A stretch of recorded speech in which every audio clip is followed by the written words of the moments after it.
Assalamualaikum warahmatullahi wabarakatuh.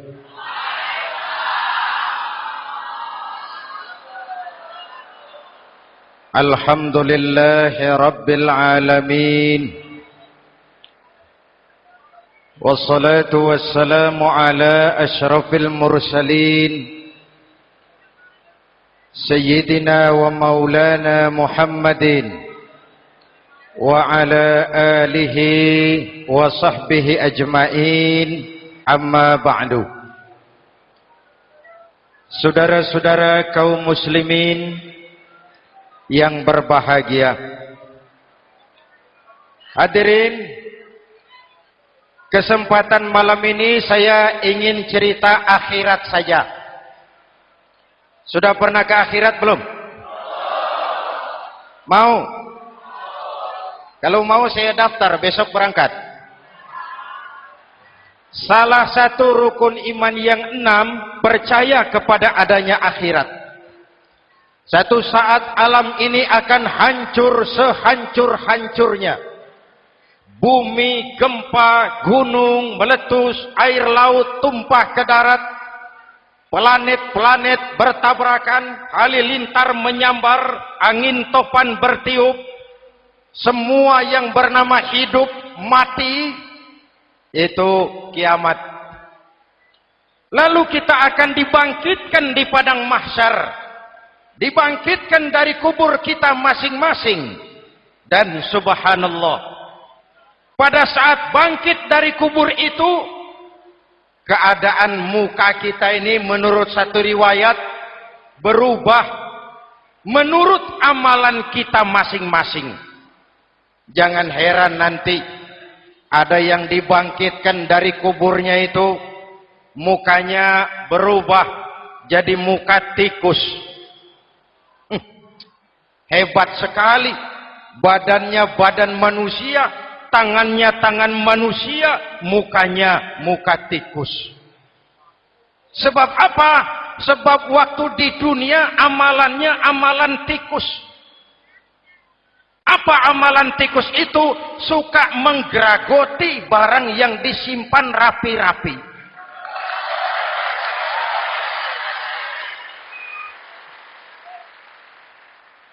Itu nanti koruptor-koruptor yang menggeragoti uang rakyat,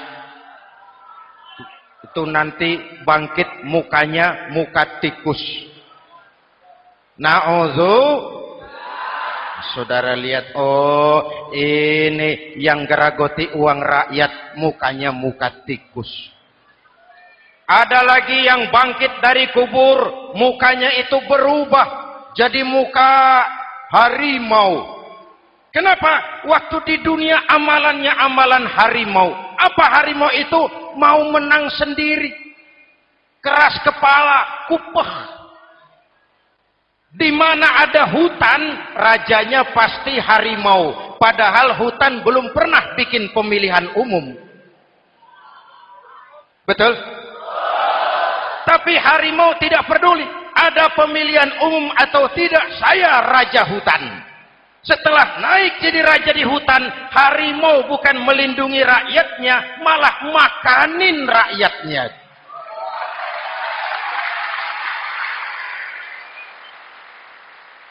Orang-orang yang mau benar sendiri. Ada lagi yang bangkit dari kubur gagah, mukanya muka ketek. Sebab apa? Waktu di dunia amalannya amalan ketek. Apa ketek itu?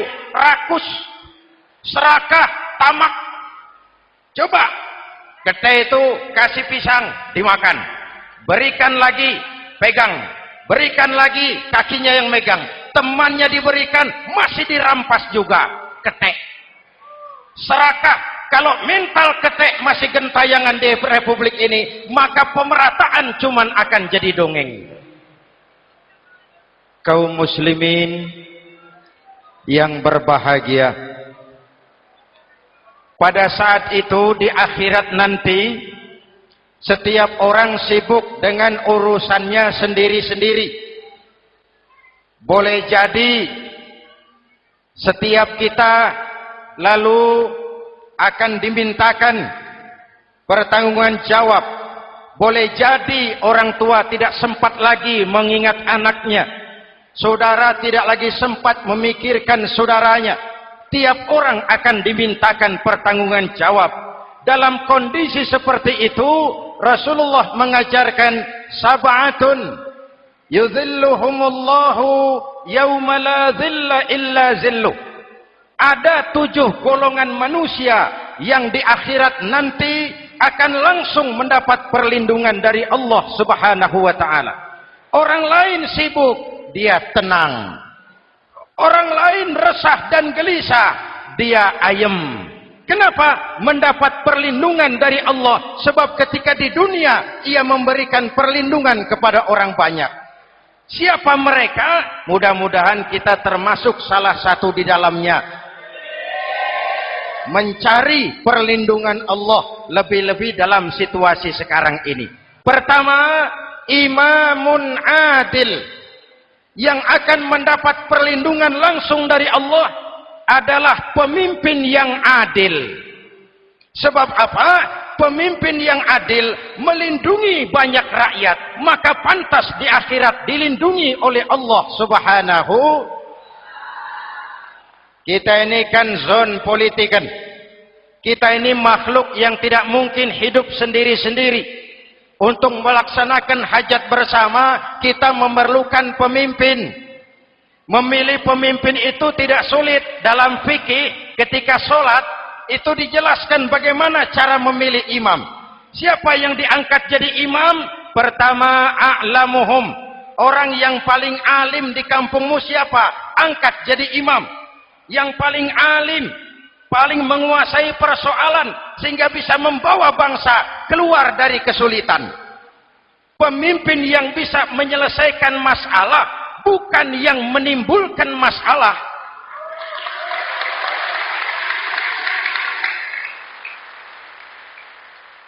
Apalagi kalau pemimpinnya jadi masalah. Bagian dari masalah. Ini namanya pengurus jadi urusan. A'lamuhum. Pak, di kampung saya ada 2 orang, alimnya sama. Yang mana yang jadi imam? Afsahuhum, yang lebih fasih lidahnya, yang paling pandai menyuarakan aspirasi rakyatnya, punya sense of crisis. Yang satu alim tapi pelo.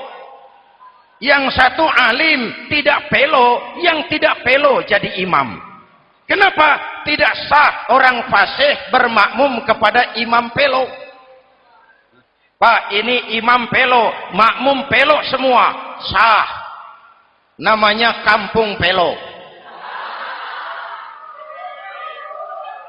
Aduh Pak, ini 2 orang alimnya sama, fasihnya sama. Yang mana yang jadi imam?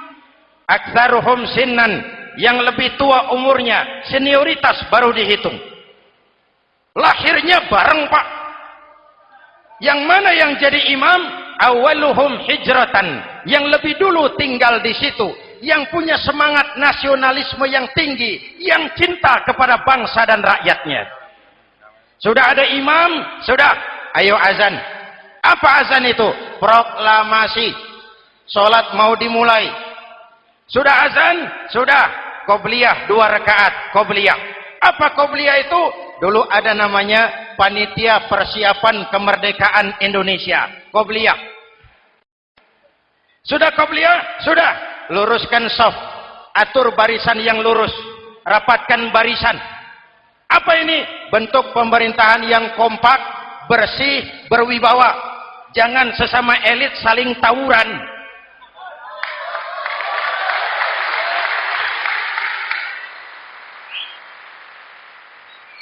Luruskan shaf. Lalu shaf yang terdepan hendaknya diisi orang yang sedikit alim. Tidak perlu alim betul, sedikit alim. Maksudnya apa? Kalau imam keliru dia bisa tegur. Kalau imam salah dia bisa tegur. Kalau imam batal dia bisa gantikan. Ini wakil-wakil makmum. DPR, DPRD. Wakil-wakil makmum. Sudah. Ayo imam, pimpin sholat. Sepakati dulu, kita mau sholat apa? Rakaatnya berapa? Surah yang mau dibaca apa? Pakai sujud tilawah apa tidak? Supaya makmum tidak kaget-kagetan. Rakyat harus dikasih tahu pemimpinnya mau kemana. Visinya apa? Supaya makmum ikutnya ikhlas. Jelas? Hadirin yang saya hormati, kita memerlukan pemimpin yang adil, yang menaungi rakyatnya, sehingga dengan demikian nanti mereka akan dinaungi langsung oleh Allah Subhanahu. Mudah-mudahan Allah memberikan kepada kita rakyat dan bangsa Indonesia ini pemimpin yang adil. Saya yakin perjalanan waktu akan mengantarkan kita di mana orang-orang akan terbuka topengnya, sehingga akan jelas mana pembela rakyat, mana penyengsara rakyat.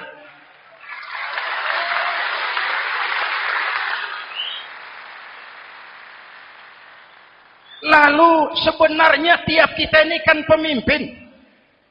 Pak Lurah pemimpin di kelurahannya, Pak Camat pemimpin di kecamatannya, kepala suami pemimpin di rumah tangganya, anak muda pemimpin bagi dirinya, dan setiap kita akan dimintakan pertanggungan jawab tentang apa yang kita pimpin.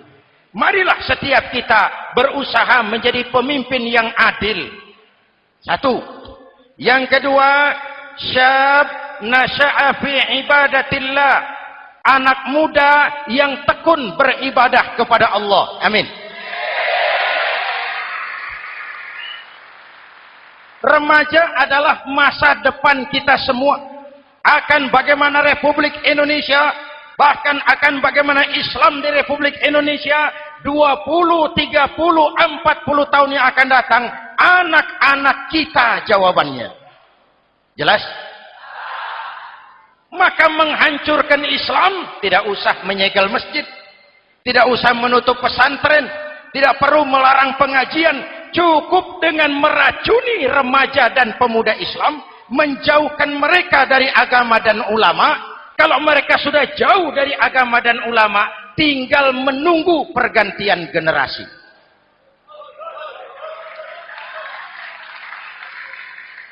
Maaf, kalau yang sudah 60 tahun ke atas, itu saya anggap angkatan selamat. Generasi tanda seru. Insya Allah mantap akidahnya, tidak goyah imannya. Tapi yang 30 tahun ke bawah, adik-adik saya ini, the next generation. Kalian yang jadi pilot project. Hei remaja-remaja Islam, kalau mau jadi remaja dan pemuda modern, jangan dekat-dekat ke masjid kuno. Masjid khusus 70 tahun ke atas. Baca Quran kampungan. Ngaji urusan akhirat. Seiring dengan itu, modernisasi diartikan dengan westernisasi. Kau tidak bisa jadi pemuda modern kalau semua yang datang dari barat belum kau telan mentah-mentah. Kau harus bisa bergaul seperti orang barat, berpakaian seperti orang barat, berumah tangga seperti orang barat, makan minum seperti orang barat. Kalau nyanyi lagunya lagu barat yang orang lain nggak ngerti, kamu juga nggak tahu. Mengalirlah narkoba dalam segala bentuknya. Maka muncullah generasi-generasi santai, generasi-generasi salon yang mencoba mencari pelarian hanya dengan kesenangan sesaat, tapi menghancurkan masa depan yang pasti.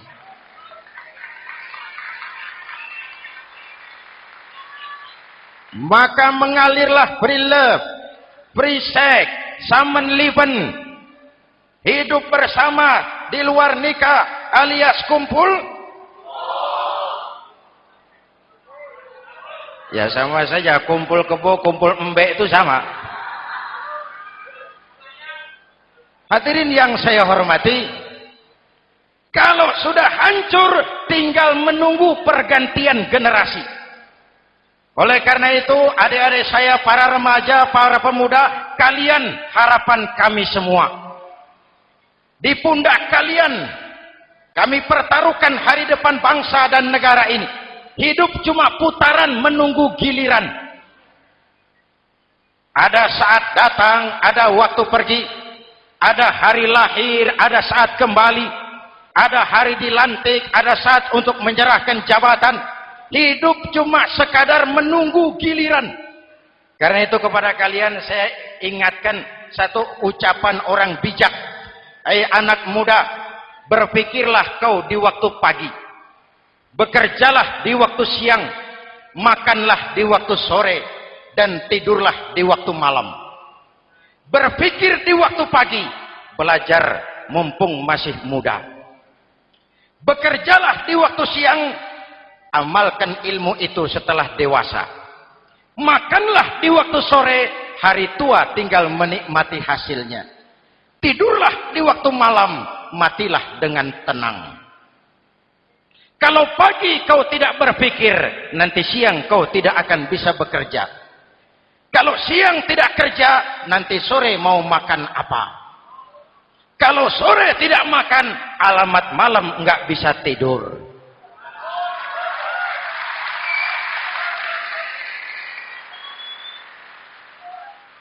Kalau waktu remaja, waktu muda maunya santai-santai saja, dewasanya bingung. Kalau dewasanya bingung, hari tua terlunta-lunta. Kalau hari tua terlunta-lunta, matinya menteleng.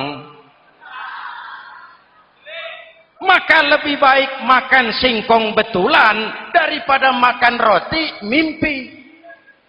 Ayo, makan singkong betulan, makan roti mimpi, lebih bagus mana? Lebih bagus makan roti betulan. Kalau perlu, lebih baik sekolah sambil dagang koran, sekolah sambil parkir mobil, sekolah sambil semir sepatu, daripada petatang peteteng tanpa prospek hari depan yang ada artinya.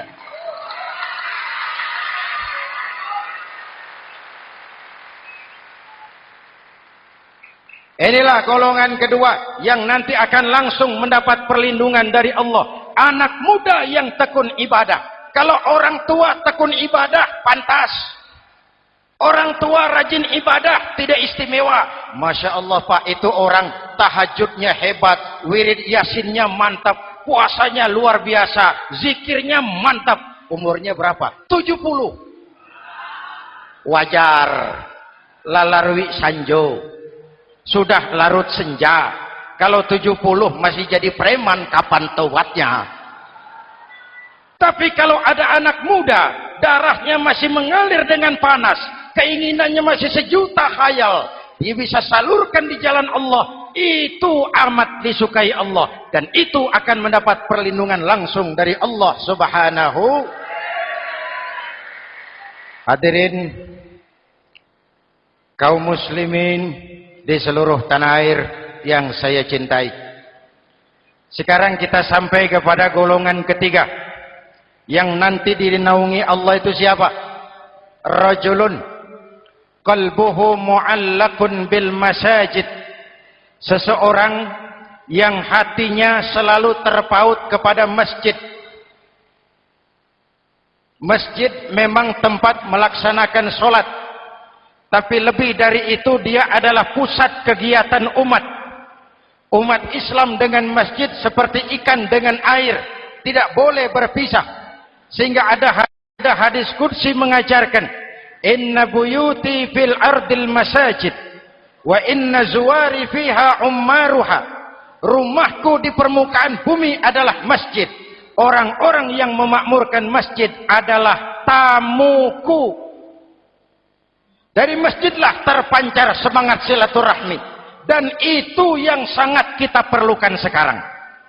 Di tengah-tengah kerentanan kita sebagai bangsa, masjid harus jadi lem perekat. Di sini siapapun yang datang mengucapkan Assalamualaikum. Betul? Menebarkan salam. Menebarkan rasa damai. Bersalaman. Kata Nabi, ma min muslimaini yaltaqiyani fayatasafahani illa ghafarallahu dzunubahuma. Apabila dua orang Islam bertemu lalu bersalam-salaman, Allah akan menghapuskan dosa yang terjadi di antara kedua orang itu. Bangsa kita sedang rentan perpecahan. Benih-benih disintegrasi bertebaran di mana-mana. Maka mari kita kembali ke masjid untuk menyusun semangat kebersamaan, meluruskan saf, merapatkan barisan, dan menerjemahkannya di luar masjid. Ini ada kaitannya dengan faktor yang keempat, yang langsung dilindungi Allah. Siapa mereka? Rajulani tahabba fillahi ijtama'a alaihi wa tafarraqa alaihi.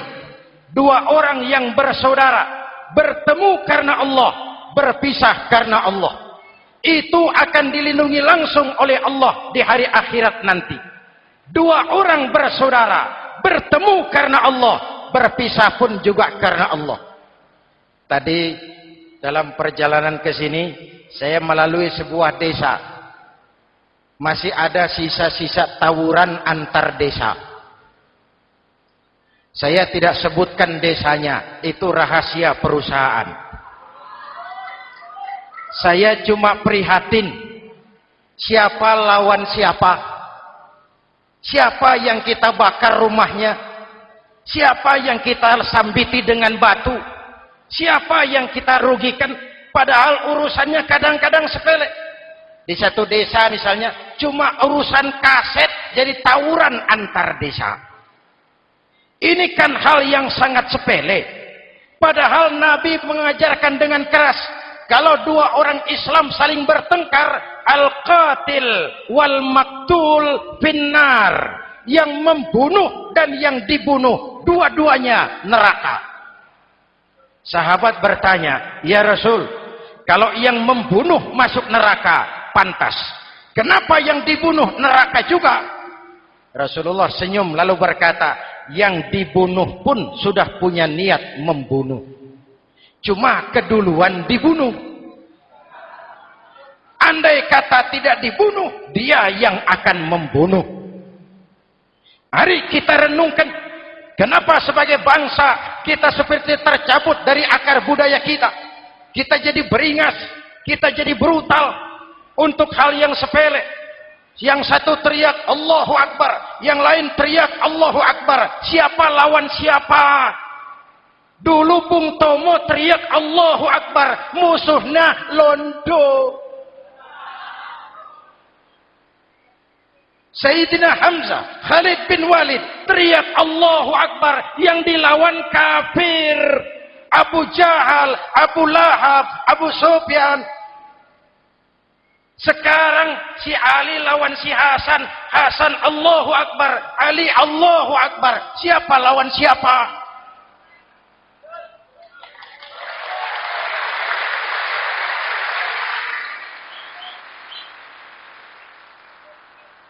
Kenapa kita jadi begitu mudah menggunakan nama Tuhan untuk melampiaskan ambisi pribadi? Kenapa Allahu Akbar yang begitu sakral kita lepas cuma untuk pelampiasan sebuah dendam? Dua orang yang bersaudara bertemu karena Allah, berpisah karena Allah. Itu ukurannya. Kau di jalan Allah, kau saudaraku. Keluar dari jalan Allah, selesai persaudaraan sampai di sini.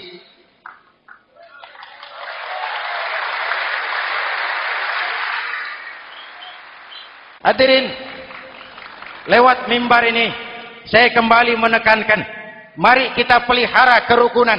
Pertama, rukun antar umat seagama, sesama muslim harus bersatu. Yuk, kita rukun yuk. Kita kompak yuk. Kita bersatu yuk. Sesama muslim, kaos boleh berbeda, boleh. Jaket boleh tidak sama, silakan. Paham politik boleh berbeda, boleh. Kau lewat sana, saya lewat sini, nanti kita ketemu di sana. Betul?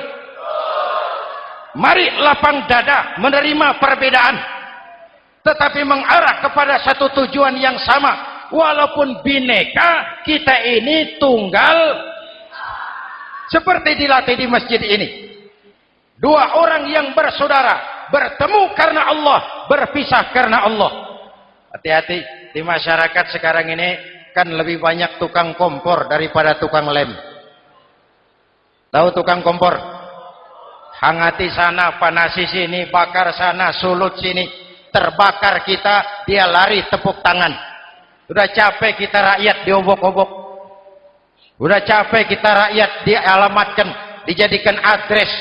Semua kalau pidato demi rakyat, untuk rakyat, buat rakyat, padahal nggak pernah kenal sama rakyat. Kita cuma jadi alamat. Mari kita kokohkan akar kebersamaan. Kita sama-sama anak Ibu Pertiwi. Di negeri ini kita dilahirkan. Air negeri ini yang kita minum. Udara negeri ini yang kita hirup. Kalian remaja, kalian pemuda, lebih bertanggung jawab karena kalian anak Ibu Pertiwi. Hadirin yang saya hormati, maka tetaplah jaga semangat kebersamaan. Ini yang keempat. Yang kelima, rajulun zakarallaha khalian fafadat ainahu. Seseorang yang mengingat Allah dalam kesunyian, lalu berlinang air matanya. Tengah malam, dikala orang sedang tidur, dia bangun munajat. Gemersik tikar tersentuh tangan, laksana lambaian tangan malaikat maut datang hendak merenggut nyawa. Terbayang dosa yang pernah dia kerjakan, air mata berurai membasahi pipi tanpa terasa. Orang yang munajat semacam itu nanti langsung mendapat perlindungan dari Allah Subhanahu. Saya pernah baca hadis qudsi, merinding bulu kuduk saya mendengar hadis qudsi ini. Terbayang Indonesia saya, Indonesiaku, Indonesiamu, Indonesia kita semua. Apa kata Allah dalam hadis qudsi? Inni la ahammu bi'azabi ibadi. Kadang-kadang aku muak melihat tingkah laku manusia. Aku kepengen turunkan azab. Kalau azab turun di bumi, kita sudah merasakan banjir di mana-mana. Manado banjir, Sumatera Barat banjir, Jambi banjir, Bengkulu, tanah longsor di Purworejo, Cilacap banjir, Sukabumi gempa, Pandeglang gempa, ekonomi terpuruk, antar kampung tawuran, antar elit di atas tawuran.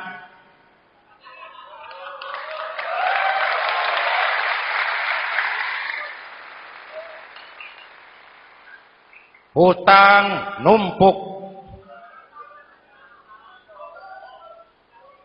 40% APBN kita ini sekarang cuma untuk bayar hutang. Itu pun dengan asumsi dolar 7.000, 9.000, artinya sekitar 50% APBN kita untuk bayar hutang.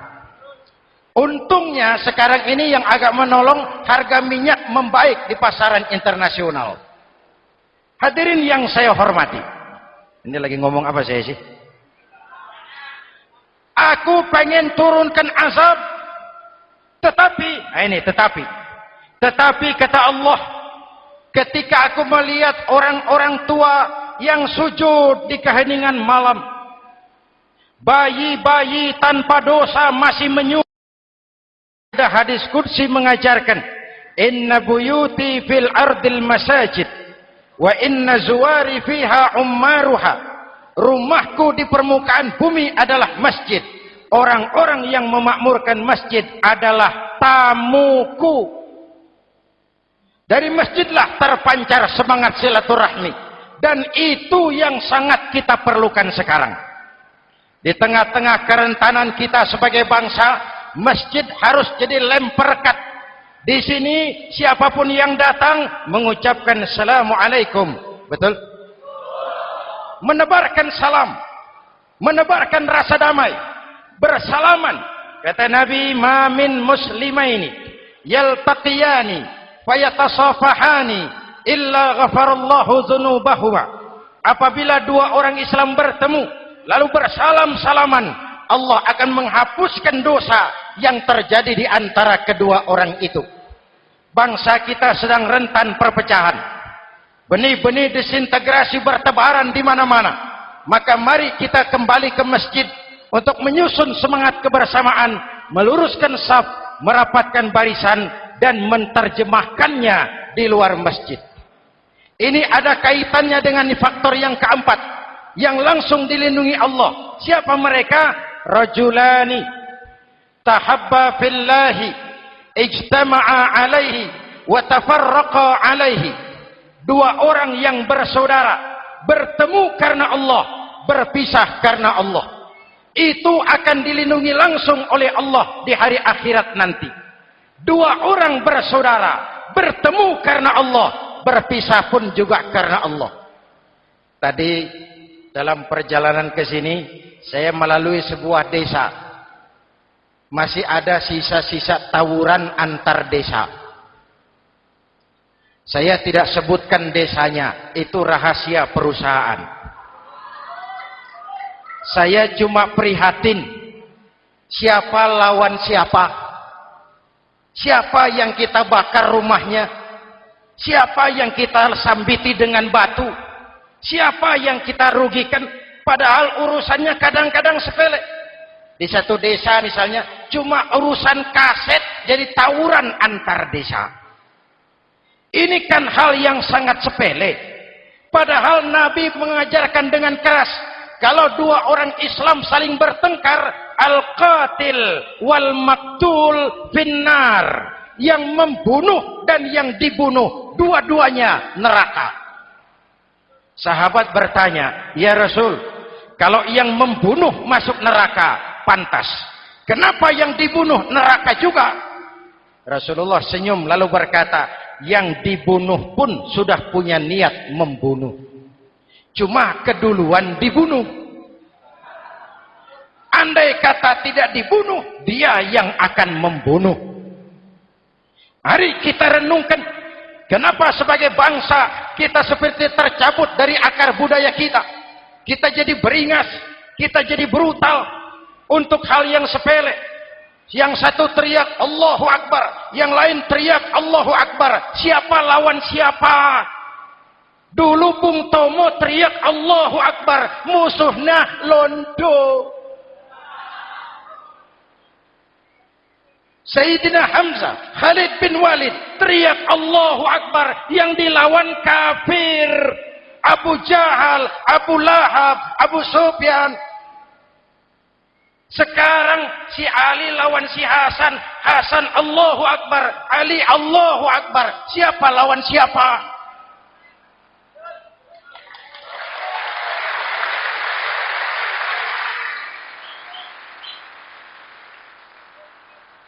Kenapa kita jadi begitu mudah menggunakan nama Tuhan untuk melampiaskan ambisi pribadi? Kenapa Allahu Akbar yang begitu sakral kita lepas cuma untuk pelampiasan sebuah dendam? Dua orang yang bersaudara bertemu karena Allah, berpisah karena Allah. Itu ukurannya. Kau di jalan Allah, kau saudaraku. Keluar dari jalan Allah, selesai persaudaraan sampai di sini.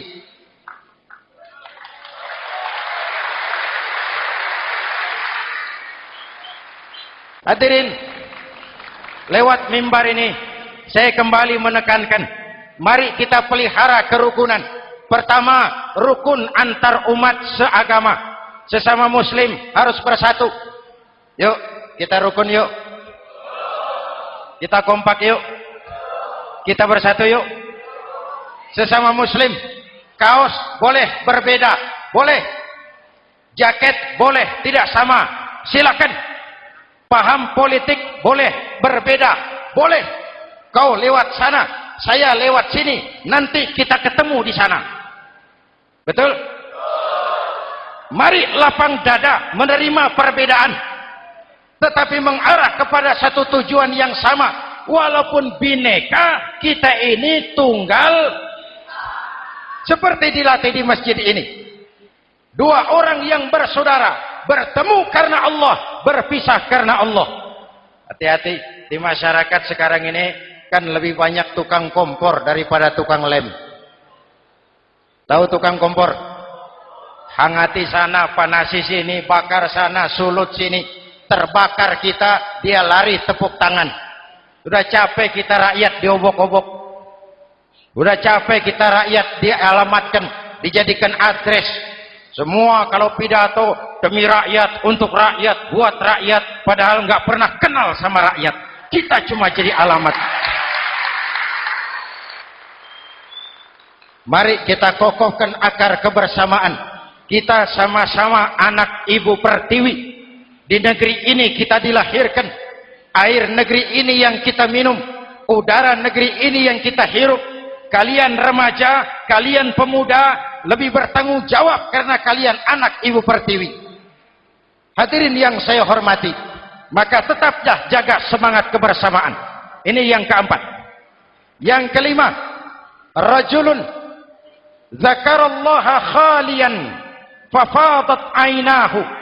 Seseorang yang mengingat Allah dalam kesunyian lalu berlinang air matanya. Tengah malam, dikala orang sedang tidur, dia bangun munajat.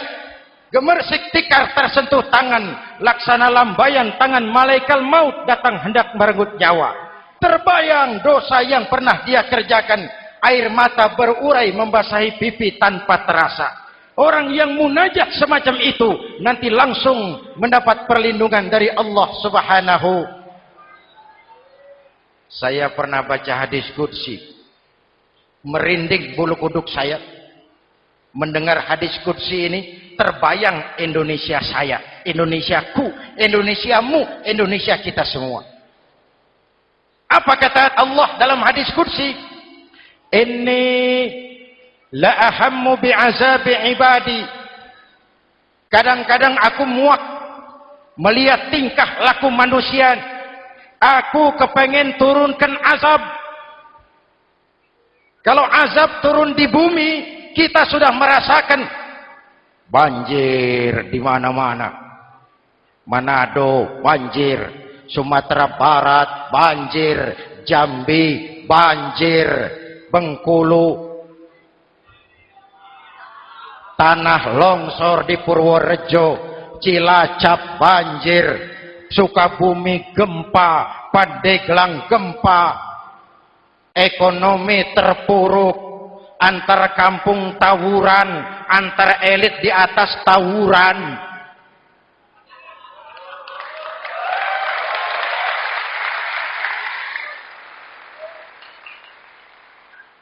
Hutang numpuk.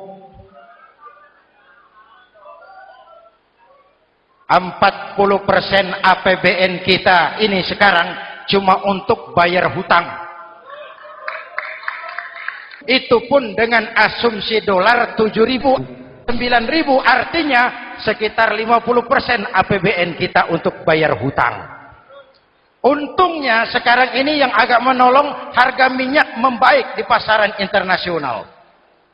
Hadirin yang saya hormati, ini lagi ngomong apa saya sih? Aku pengen turunkan azab, tetapi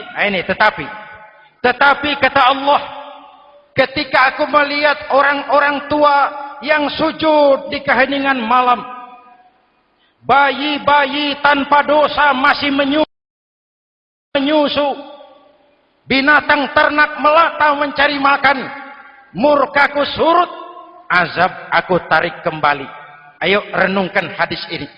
Allah mau marah nggak jadi, azab ditarik, kesulitan diangkat, pertolongan datang, ada yang meredam murka Allah. Allah mau marah nggak jadi. Kenapa?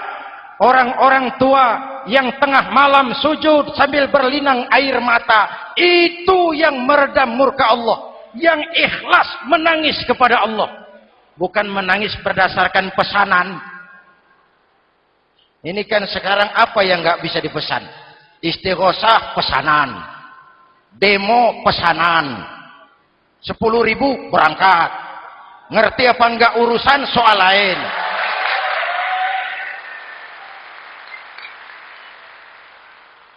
Jadi bukan demonstran, pekerja demo. Orang tua yang ikhlas nangis kepada Allah di keheningan malam, kita hutang jasa kepada orang-orang tua yang ikhlas seperti itu. Itu yang menjaga keselamatan bangsa. Allah mau murka enggak jadi sepanjang masih banyak orang-orang tua yang sujud di tengah malam. Amin. Yang kedua, bayi tanpa dosa masih menyusu. Tanpa dosa. Binatang melata mencari makan. Sekarang bagaimana kesulitan, gak mau panjang. Mengamalkan hadisnya terbalik. Yang disuruh itu orang tua tengah malam sujud. Bayi tanpa dosa nyusu. Sekarang ini orang tua tengah malam nyusu. Bayi tanpa dosa dibuang ke tempat sampah. Akibat pergaulan bebas, bayi tanpa dosa dibuang ke tempat sampah. Orang tua tengah malam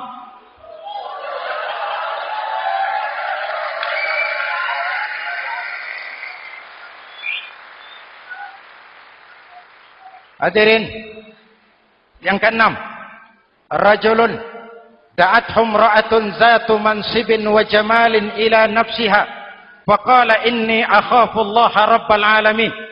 Orang yang bermoral dibujuk rayu oleh perempuan cantik, lalu dia berkata, maaf, saya takut kepada Allah. Orang bermoral yang merasakan kehadiran Allah dekat dalam hidup. Umpama waktu puasa, saudara sholat zuhur. Sebelum sholat saudara berwudu. Ketika berkemur saudara korupsi. Sedikit airnya saudara minum. Jangankan polisi, teman wudu sebelah pun tidak tahu kalau waktu berkemur saudara korupsi. Kenapa kita tidak mau melakukan? Ada rasa malu kepada Allah. Ini yang perlu kita tumbuh kembangkan, rasa malu kepada Allah Subhanahu wa taala. Yang ketujuh, rajulun tasaddaqa bi shadaqatin fa akhfaha. Orang yang bersedekah lalu disembunyikan sehingga tangan kiri tidak tahu apa yang diberikan oleh tangan kanan. Orang yang punya kepedulian tinggi tetapi ikhlas menolong yatim, membantu sesama dalam rangka menegakkan masyarakat yang adil dan makmur. Mari kita mohon kepada Allah, semoga kita semua senantiasa dalam perlindungannya di dunia ini dan lebih-lebih di akhirat nanti. Al-Fatihah. A'udzubillahi minasyaitonir rajim. Shiratal ladzina an'amta 'alaihim ghairil maghdubi 'alaihim waladdallin. Amin. Bismillahirrahmanirrahim. Alhamdulillahirabbil alamin. Allahumma shalli ala Muhammad wa ala alihi wa sahbihi ajmain. Rabbana taqabbal minna salatana wa siyamana wa qiyamana wa takhashu'ana wa ta'abbudana wa tammim taqsirana ya arhamar rahimin. Allahumma ja'alna minas su'ada'il maqbulin wa la taj'alna minal ashqiya'il mardudin. Rabbana zalamna anfusana wa illam taghfir lana wa tarhamna lanakunanna minal khasirin. Afdalu ma qultuhu ana wan nabiyyuna min qabli la ilaha illallah.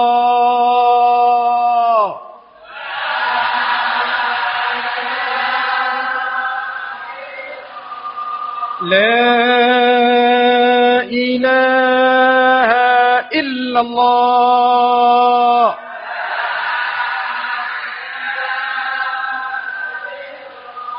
Muhammadur Rasulullah.